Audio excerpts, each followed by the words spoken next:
In the project settings under custom depth stencil pass, set to enable with stencil. Let's create a material for our post-process effects. Inside the material, we'll set the material domain to post-process and set the blendable location to before tone mapping. Get the scene node, set it to custom stencil and connect it to the emissive color. To see the effect, we'll set our material in the post-process volume that is in our level.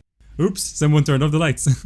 To see the effect, we'll go to the meshes we want highlighted, enable render custom depth map, and set the custom depth stencil value to 1 or higher. And now they're highlighted. Time to add some color. Back in the post-process material, we'll mask the scene texture color to get the red channel. Clamp that and connect to the alpha input of a lerp node. Get a scene texture node, set it to post-process input 0, mask it to RGB, and connect it to the A input of the lerp node. Finally, to give color to our effect, we'll create a constant 3 vector, set the color to red, and connect it to the B input. Ooh, so red. To create different kinds of colored meshes, we'll subtract from our custom stencil mask, then clamp it and connect it to the alpha input of a new lerp node. Connect the previous lerp to A input of the new lerp node, connect another constant 3 vector for our new color, set the color to yellow and connect it to the B input.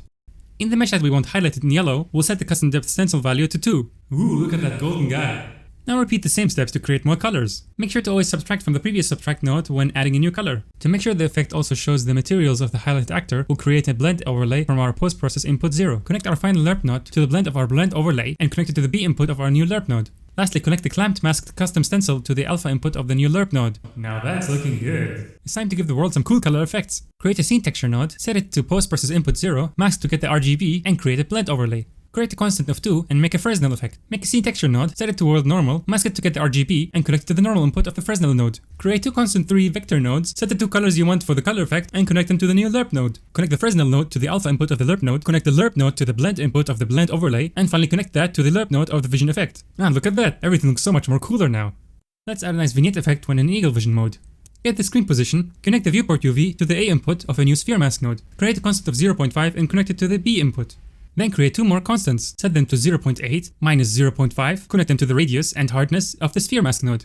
Finally multiply our previous lerp to the sphere mask. Now we have this nice vignette effect on the screen. Lastly, we want to be able to toggle this effect from the player blueprint, so let's create a material parameter collection. Inside we'll create a new scalar parameter and call it vision on. Inside the player blueprint, create an input action that will trigger the effect and add a flip-flop.